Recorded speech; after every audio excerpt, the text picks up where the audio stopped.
perkenalkan, nama saya Yunari. Saya dari Sekolah SMP Negeri 9 Ternama kelas 9. Di sini saya akan menjelaskan tentang penyerbukan. Kalian tahu apa penyerbukan? Ya, penyerbukan adalah pada tumbuhan berbiji. Proses pembuahan didahului oleh proses penyerbukan atau persarian. Penyerbukan adalah proses melekatnya serbuk sari ke kepala putik.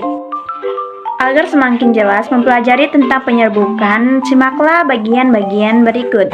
Berdasarkan asal serbuk sari, penyerbukan sendiri, penyerbukan tetangga, penyerbukan silang, penyerbukan bastar. Berdasarkan perantara, anemogami, hidrogami, antromogami, zodiogami.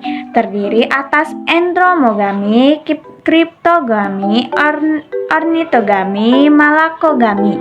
Berdasarkan bagian tersebut dapat dijelaskan sebagai berikut. Penyerbukan dapat dibedakan berdasarkan asal serbuk sari dan berdasarkan perantaranya. 1. Berdasarkan asal serbuk sari. Berdasarkan asal serbuk sari yang jatuh ke kepala putik, penyerbukan dikelompokkan menjadi 4, yaitu sebagai berikut.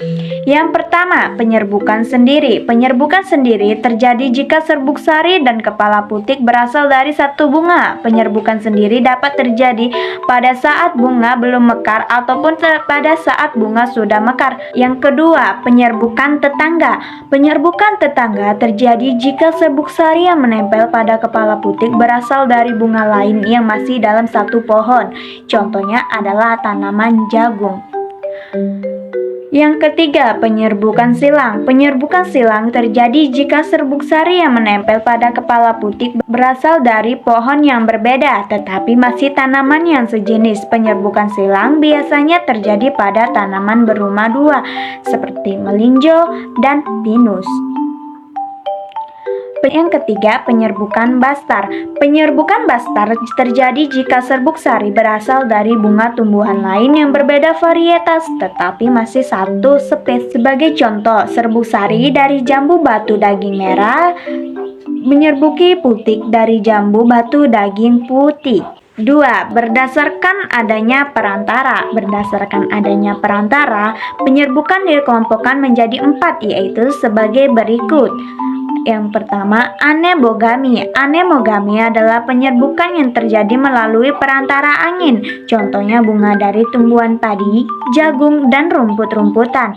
Ciri-ciri bunga yang mengalami penyerbukan secara anemogami adalah sebagai berikut. Yang pertama, tidak memiliki mahkota bunga atau mahkotanya kecil dan tidak mencolok. Yang kedua, mempunyai benang sari bergantungan. Serbuk sari banyak dan ringan, kepala putik besar dan bertubuh, kepala sari besar dan tangkai sari panjang. Yang ketiga, tidak memiliki kelenjar madu.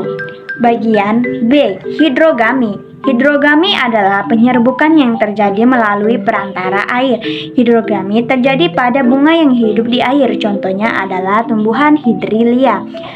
Bagian C, antromogami. Antromogami adalah penyerbukan yang terjadi melalui perantaran manusia. Antrogami terjadi pada bunga yang letak putihnya tidak memungkinkan untuk bertemu dengan serbuk sari. Contohnya adalah tumbuhan vanili. Bagian D, zodiogami. Zodiogami adalah penyerbukan yang terjadi melalui perantara hewan. Zodiogami dibedakan menjadi sebagai berikut. Yang pertama, entomogami. Entomogami adalah penyerbukan yang terjadi melalui perantara serangga. Ciri-ciri bunganya adalah mahkota berwarna-warni, memiliki kelenjar madu, mengeluarkan bau yang khas, serbuk sari lengket, contohnya bunga mawar, melati, bunga sepatu. Yang kedua, Chiropterogami. Chiropterogami adalah penyerbukan yang terjadi melalui perantara kelelawar. Penyerbukan ini terjadi pada bunga yang mekar malam hari. Yang ketiga, ornitogami. Ornitogami adalah penyerbukan yang terjadi melalui perantara burung. Yang keempat, malakogami. Malakogami adalah penyerbukan yang terjadi melalui perantara siput. Baik, sekian dari penjelasan saya tentang penyerbukan. Semoga bermanfaat bagi kalian semua. Terima kasih.